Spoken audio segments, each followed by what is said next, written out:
Jamuna auto एक गजब की कंपनी अगेन, और ये स्टॉक को मैंने काफी बार दिया और हमारे पैनल में सुमित जी है, मैं उनको याद जरूर करता हूँ। ये स्टॉक को उन्होंने भी दिया और काफी निचले लेवल से देते आए हम लोग 40-50 रुपए से, और एक बार मैंने 80 रुपए भी दिया था। फिर उसके बाद पोस्ट कोरोना के दौरान करेक्ट हुआ और फिर उसके बाद नॉन स्टॉप चल रहा है ये स्टॉक, और बहुत अच्छे लेवल्स ऊपर के दिखाए हैं स्टॉक ने। और वहां से देखिए 136 रुपए के लेवल से आप 110-12 के लेवल्स पे स्टॉक मिलता है, और प्लस रिजल्ट्स आपके बेहतर आए तो ये सोने पे सुहागा है और चीजें और बेहतर हो रही है। हम देख ही रहे हैं कैसे ऑटो नंबर्स आ रहे हैं, कैसे ऑटो इंसिलरी स्टॉक्स पूरे सुर्खियों में है। So it's a good opportunity to grab the stock, क्योंकि ये अपने अगर 200 डेमाज है 110 के लगभग है, उसको भी क्रॉस करके अब ट्रेड करने की कोशिश करेगा ये। सो आई थिंक टेक्निकली बहुत ही राइट टाइम्ड है, क्योंकि बॉटम आउट पूरा हो गया और ऊपर के लेवल्स दिख ही रहे हैं हमें 130-35 के लेवल्स, तो वो तो बढ़िया लेवल सही है और रिजल्ट्स बढ़िया थे। तो अब मैं आता हूं कंपनी की पेडिग्री के ऊपर। देखिए ऑटोमोटिव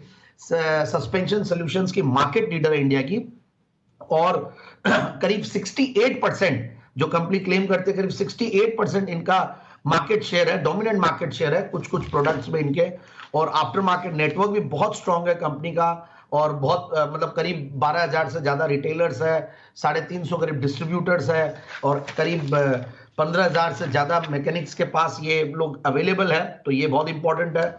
और कंपनी के जो बड़े कस्टमर्स है, देखिए टाटा मोटर्स और अशोक लेलैंड, तो वहां पे भी इनको काफी रेवेन्यू वहां से आती है। कंपनी के करीब 8 से ज्यादा मैन्युफैक्चरिंग लोकेशंस पे प्लांट्स है, तो बहुत बड़ा बिजनेस इंफ्रास्ट्रक्चर कंपनी लेके बैठी है। और इंडिया की देखिए one of the trusted manufacturers तो है ही है, और first to introduce parabolic springs in India, तो ये इनका पेडिग्री है। और कंपनी के मैं अगर प्रोमोटर्स की बात करूं तो उनका भी मैं प्रोफाइल पढ़ रहा था, तो वेरी एजुकेटेड प्रोफाइल और बहुत ही बढ़िया प्रोफाइल है, काफी अच्छे अच्छे अलायंसेस भी किए हुए हैं, और इतने साल पुरानी 1965 से कंपनी कार्यरत है, तो ये भी एक इंपॉर्टेंट चीज है। और अब इस स्टॉक में अगर मैं आता हूं फंडामेंटल्स पे, तो सबसे बढ़िया बात है फंडामेंटल्स में 25% की रिटर्न ऑन कैपिटल एम्प्लॉयड पे कंपनी काम कर रही है, 23% का रिटर्न ऑन इक्विटी है, dividend pay out ratio is very good at around 39%, सो इसलिए डिविडेंड यील्ड भी 1.5% के लगभग आती है, 1.38%। कंपनी ने पिछले क्वार्टर में डेट्स को भी अच्छा खासा रिड्यूस किया, तो वो भी बहुत कंफर्ट देता है। और फिर मैं क्वार्टरली रिजल्ट्स को देख रहा था, तो डेफिनेटली देखिए रीजन तो था, लाजमी था कि मार्जिन्स कम होने थे, क्योंकि काफी सेक्टर में जो मेटल्स वगैरह यूज होते हैं तो वहां पे प्रॉफिट मार्जिन्स में फर्क पड़ा था, तो यहां पे भी पड़ा था। 13% के ओपीएम्स के सामने 10% का ओपीएम था बट उसके बावजूद भी चूंकि टॉप लाइन में बहुत बड़ी ग्रोथ थी, 352 करोड़ की सेल्स के सामने 553 करोड़, जो कि हाईएस्ट एवर क्वार्टरली सेल्स है कंपनी की, तो इसीलिए पैट भी बहुत बढ़िया बढ़ा, 27 करोड़ के सामने 37 करोड़, और पिछले 5-6 क्वार्टर्स गजब के गए कंपनी के। सो टीटीएम बेसिस पे 170 करोड़ के पैट पे कंपनी बैठी है।